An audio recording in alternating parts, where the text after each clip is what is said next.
ако зборуваме само за сертификатите, треба да важат се додека има антитела. По релевантни, најрелевантни научни студии, антитела, односно зрели плазмоцити има и после година и пол.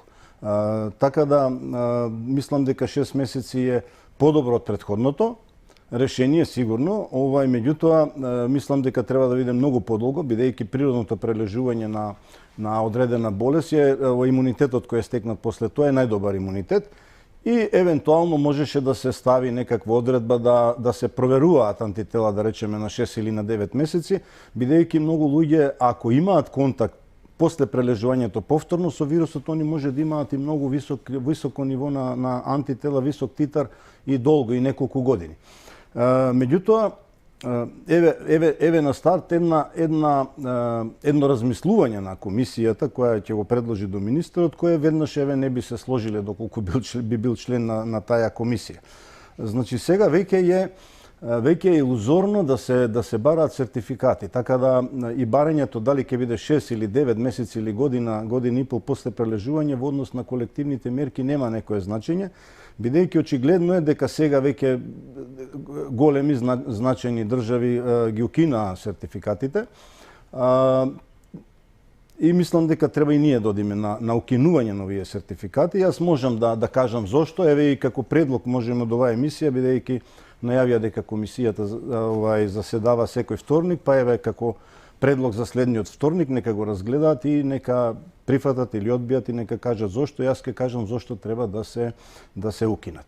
Значи, омикрон варијантата, мутацијата се јавува некаде ноември, крајот на ноември, негде 24-26 ноември, и толку многу е различен од претходниот делта сој, дури најмалку 30 мутации на клучните места има, и тоа се гледа и по самата клиничка слика, и по епидемиолошката слика, и по начинот на појавување на експлозивност.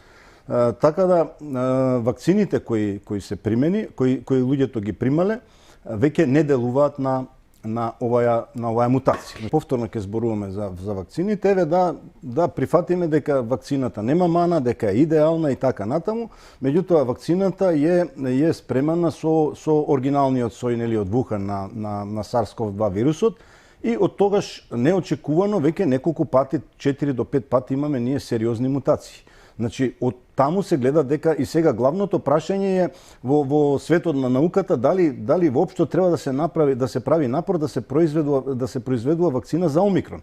Бидејќи сега би требало да имаме вакцина слично како на вакцините сезонските за грип, кои се следат, меѓутоа таму мутациите се на 1, на 2, на 3, на 4 години се следат во сега е лето во јужната хемисфера, и од таму таа варијанта што ќе мутира, таа ќе биде во вакцината. Да речеме, пандемичната од H1N1 од 2009 се уште нема мутирано и уште е она тука.